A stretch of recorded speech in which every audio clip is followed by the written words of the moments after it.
Welcome back to the All-Star Afternoon Express here on Zoomer Radio. I'm your host, Liz West. This is kind of our first one, first of many, I hope. Thanks to our audience who is sitting here brightening up the studio. And to those of you who have tuned in, the song you just heard was an anthem in the 80s, and our next guest was the voice of that hit song as co-founder of the Parachute Club and a fixture on the Queen Street music scene. And Lorraine Segato isn't just a Canadian icon. She's also been a powerful voice for equality and social justice for decades, using her music and her performances to inspire change. And we acknowledge you for that. Please welcome Lorraine Segato to the Afternoon Express. Thank you. Thank you so much for being here. It's my pleasure. You know, it's funny to hear a song like that. Well, okay, for me, I play that music on Zoomer Radio, and I love it like I did 40 years ago. What's it like for you to hear your hit song like now? It's really surreal. Is it really? In what way? It is because, you know, there's so many musicians out there, so many artists, so many songs, and to know that a song has actually sustained over a period of time is really a beautiful thing, but it's also surreal in a way. I mean, the other beautiful thing is that people are always telling me stories, like what it means to them. And that's where I really take it in and sort of go, And it's hard to feel that sometimes I feel like, was I a part of that? I know I was a part of it, but was I? You know, it's 45 years now. Yeah. And you were young. I was so young. And in fact, it's so... We were all so young. So young. And in fact, well, I do have to mention that, you know, Mika Barnes and I were, our really dear friends. And in fact... Oh, I did not know that. Yeah, he's one of my besties. I was at his wedding last week. You're kidding. Oh, then you can tell us everything. It was amazing. But what I can say is that, you know, there were so many of us on that street in that time, in that moment, where new music was coming out and politics were you know, like a lot of the conditions that are going on now were going on then. And so you had a lot of people on the street encouraging new music and taking part in all of the activities that were happening then. I have to say, I brag a little bit about the 80s, especially with my kids who are, you know, like 18 and 20. I say, oh, the 80s were the best. Like, it was a really good time. It was a good time. Right? And I think, like, as a musician, are you glad that that's when you were developing as an artist? Totally. Yeah. You know, before I even, sort of when I was aspiring to be a musician, and in the 70s, I was listening to the 70s music, and because I really loved that Which is also great. Also amazing because they were like full-length records that you'd be listening to, and you read the liner notes, and you're like, all of that. But then, as the 80s was happening, I was really aware of how music was really changing.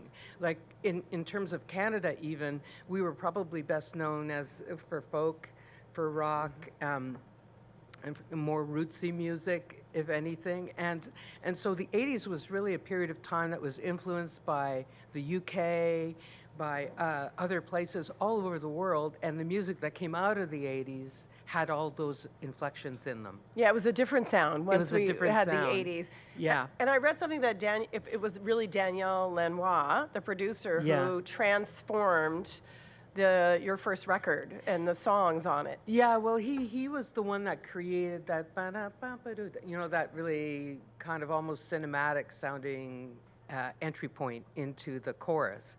And so he really played with sound a lot. He was at the beginning of his own producing career, and he was very experimental. And he was like, and we were like, sure, experiment with us. So we had the grooves, but he made them sound really good. Okay, I've got to ask, why did the band stop playing together when things are going so well? I know.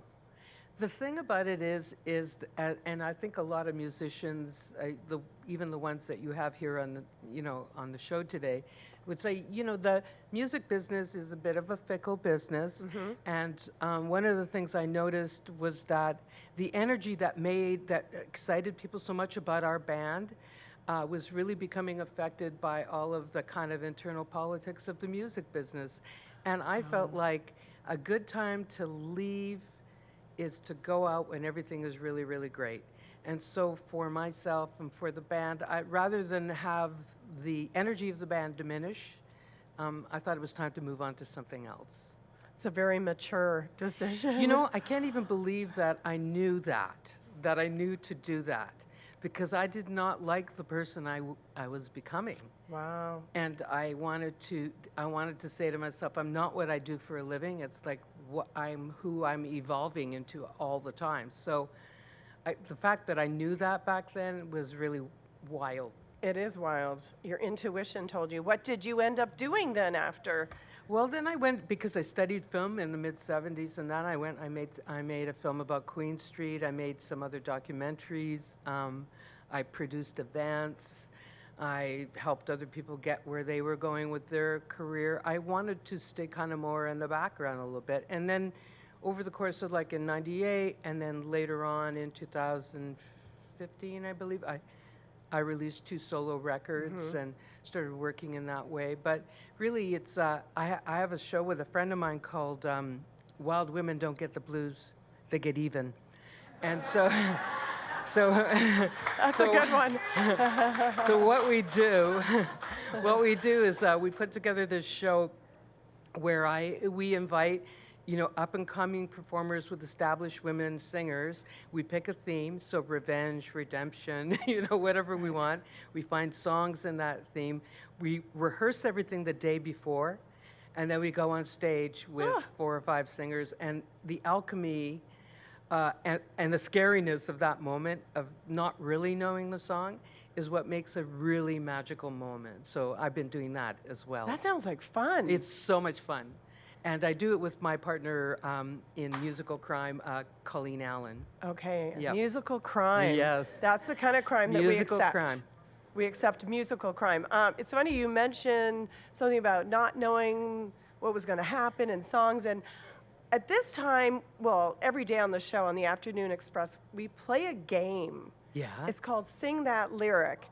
And did I hear someone say, uh-oh? And I just thought, we probably need to play today. We can't skip it. And you just described putting yourself into a situation where you're not really sure what's going to happen. So, Yeah. Lorraine Segato, will you Sing That Lyric with us today? I will, as long as you know that I can't even remember my own lyrics. So, I might be able to say that lyric. You know what? That is totally fair, and there's no judgment here. This is about the process, not the outcome. Okay, so the way it works is I'm going to play part of a well-known song. Okay. And I'm going to tell you the name of the song. And I'm scared. You guys can, in the audience, you can play along. Obviously, those listening can play along. I'll tell you who sings it, the name of the song, and then all you have to do is come up with the next line in the song. It's easy, right? We all think we know the words to songs, and then suddenly it's like, what? And I make up words all the time, so I'm the first to admit it. So Owen is in the control room. Owen, anytime, let's play our musical clue.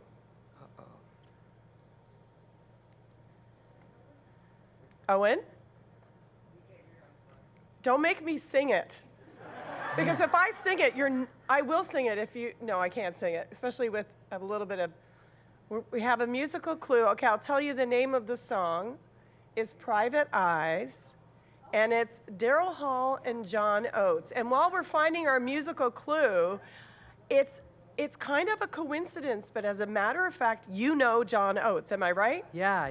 How weird is that? Well, they produced our 3rd record with Small Victories. Was it both of them or No, just? it was just John. John Oates. That's when they were on a hiatus. I think Daryl was working with Dave Stewart from Eurythmics, and John Oates came up to work with us. How great was that? It was great. John Oates is a great guy. So what do you think of the big, we're just going to get a little catty for a minute, the big problem they had where they were taking each other to court because one wanted to sell, I think, their music rights and the other didn't? My understanding is that there's always been a little bit of tension there, which often happens after many, many years. She says with a smile. Well, You know. But I think John Oates is a really great guy. Okay. That's what I can say. Okay. For sure. Okay, read between the music lines there. All right, we have our lyric ready to go. So here is your musical clue.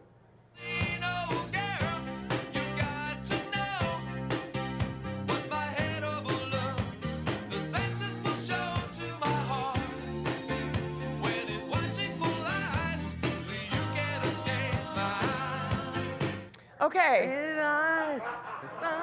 You. See your every move. Private eyes, they're watching you. Okay, did Lorraine, I know the audience got that. Lorraine? I got a portion of it.